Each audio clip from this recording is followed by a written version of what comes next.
Nico from Como, this is for either one of you. It just seems like you mentioned the little things a couple of games ago, and it just comes down to little things in a couple possessions. How do you even try to fix that going forward in games? Like, what is the course to try and correct that? We were talking after the game. I think Slim said it best. We need to have a little bit of pride in those small moments. We're doing a lot of great things, but ensuring that, for example, at the end of that third quarter, that we're still locked in and not getting bogged down by like a couple of mistakes, because these are teams that are going to make you pay. So ensuring that we're about it and not just saying it is really what we need to do. Mm-hmm. Gabby, when Atlanta is knocking down three-pointers from every position, basically every player can do it, how much more difficult does that make them as far as having to defend that? Yeah, it's hard. What? Yeah, it's a lot harder, yes. It felt like the end of the third quarter, especially on a losing streak already, that could have been a moment that you drop your heads a little bit. So how do you feel about the fact that you sort of fought to the end, and where do you kind of summon that?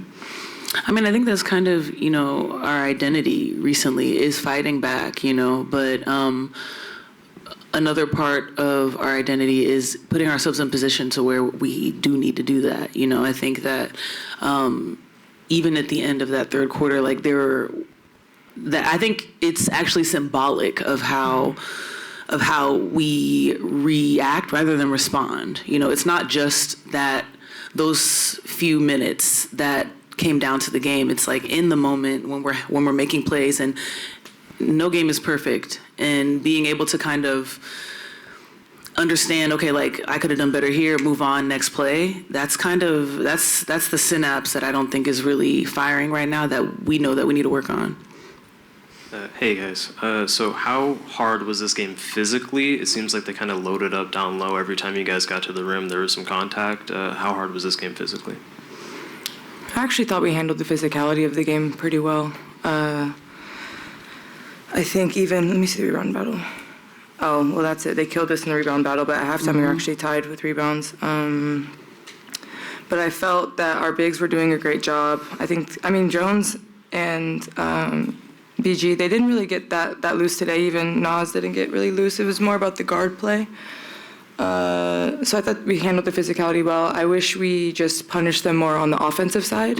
I don't think I think down low our defense was pretty good, but we just need to punish them more. Nneka, you've been through losing streaks before with another team, as every player has. Are there any lessons that you take from the past ones that can help your team get over the hump mentally? I think just remaining disciplined, I think it's easy to slip into the doom and gloom of what it feels like, but understanding that you have to remain consistent, in how you approach the game, and also consistent in your mindset, not believing that the game is lost before it's played. So in my experience, that's something that gets you out of a rut. All right, we'll take a question from Zoom. Andrew, go ahead.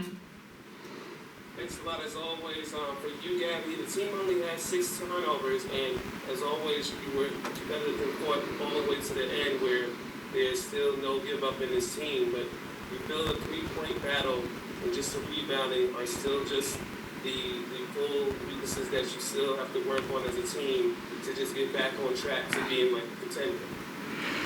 Yeah, the beauty about this league and about basketball is that we have another chance. And we have another chance very soon, less than 48 hours. So that speed of this game, we know how it felt on the court, but we're going to get a different perspective and look at it. We're going to see what we can do better, and just, how do we defend better the 3-point line? Sometimes you have to live with a few of them, okay, those were contested, but others that are just wide open or off turnover, whatever, those are the ones you have to fix. And I think, we'll be able to decipher that looking back at the video. But, we get another chance, and so we'll look at it and see what we can do better. For either of you, I know the game has just ended, but there is something cool coming up on Friday, which is the Storm playing in Canada, the first regular season, the WNBA regular season game in Canada. Are you looking forward to it? Is that like something positive to look forward to? Yeah, I mean, I think it's great. It's indicative of how we're trying to continue to expand this league. We played in Canada last year in Edmonton, and it was a great turnout. I'm excited to go to Vancouver and try and get a win there. Thanks, Nneka. Thanks, Gabby. Thank you. Yeah, Coach, just talk about both the third quarter, kind of what separated there, and just the difficulty of defending them from the three-point line because they're shooting from everywhere. I think it was 6 points in a matter of 8 seconds. We were down 5, I believe, with like 38 seconds. And then a bank 3, and then kind of held our head, and they were more aggressive in that area, that time, and wanted it more. And kind of put the stake in the heart right there with a lazy blast and another 3 from Howard. I start the quarter. I think we got a bucket from Nneka, and then the backdoor from Nas. It's just kind of these deflating plays. But to be in a 2-possession game in the third and to end it that way was difficult to crawl back from. So again, it's, having good mistake response there. That's a tough shot. It's a bank. But then a lot of their threes are just one-on-one pull-ups, guard your yards. Those guys are very good scorers, and particularly at the three-point line. And we just didn't have enough pressure on the ball sometimes. And it wasn't even pick and roll. It was just literally one-on-one. Coach, earlier in the season, I think someone asked about sense of urgency, and last season when the Storm was going through kind of a hump too, you said that there was no panicking. How are you feeling now? Do you lead now from a place of concern? Just what is the coach's head now as this losing streak extends? Yeah, it's the how it's happening. We're, playing, decent in the first half. And even up to the third quarter, up to that point, I know there might have been a 20-something run in the third. But it's just these moments, they deflate us, and we can't get them back. And it's, for me as a coach, it is empowering and providing confidence and next play mentality and all these things. But individual players have to have that within themselves and kind of pour that in themselves, and hopefully, bring that within each other, out of each other. And right now we're just getting to these places and staying in them. So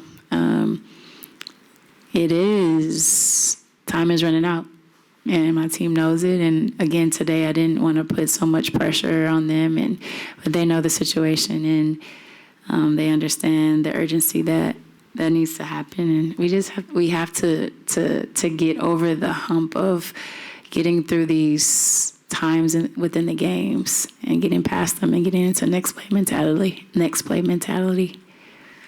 Hey, Coach. So in the second half, like you said, 26-7 on the glass. Their wings, Gray was getting after it on the glass. Mm-hmm. What did you see in terms of, boxing out the defensive?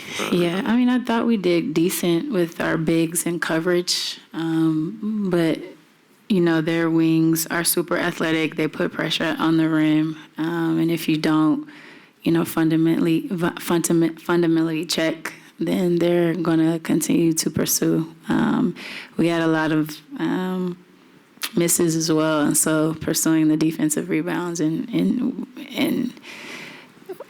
pursuing the offensive rebounds, we didn't have the energy that they had. And so to even the game out, I think last game we had 27 second chance points because we were kind of crashing with our offensive rebounding rules and putting effort in that area. But it's a load. Those two are a load.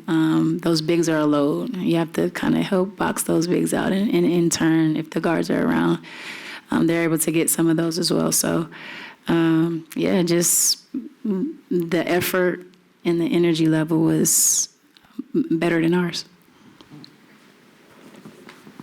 Yeah, Coach, outside of Nneka, no one really got going offensively. Just what did you see from the other players out there? Did you like the shot attempts? Sykes got to the rim. Just missed some bunnies, I believe 5 missed layups. That's 10 points there. I thought Gabby had some poised possessions. Just trying to find Sky some rhythm as, we're working, through our offense and things like that. He got into foul trouble, so wasn't able to find rhythm as well. And then Dom, we've been having an offensive infusion with her on the floor, but, defensively it was a little bit tougher for her today. And without her on the floor, those are like 10 to now 20 points that we've been receiving in the paint that we kind of didn't have because of the matchups. So, Nneka, again, she's, willing us and keeping us in games and locked in and giving us some boost when we need it. We got to buckle down and find some consistency and just the paint points. Honestly, we don't shoot a lot of threes, but what's been our bread and butter is the paint. And if we're not efficient there, it's difficult to find rhythm. Final question, Roberta, go ahead. Coach, I know the game just ended, but there is something cool happening Friday, the game in Canada. You have previous ties to Canada.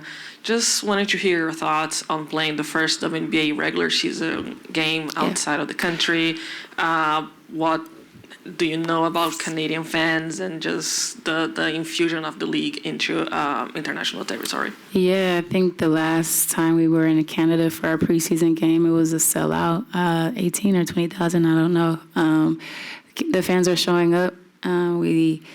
We love that we are able to be a part of history with being the first international game, and having an opportunity to work for Canada was an honor. To be a part of a culture who's, really cares about people and very, very nice. I don't want to be stereotypical, but they are very just open and honest and just love, human beings. So it's super dope to be engulfed in that culture when I was working with him. It's exciting to be able to bring our brand of basketball to Canada for them to be able to see and get a taste of, how it will be starting next year with the franchise that's going to be added. So the league is growing, our fans are growing, and I'm super blessed to be a part of that.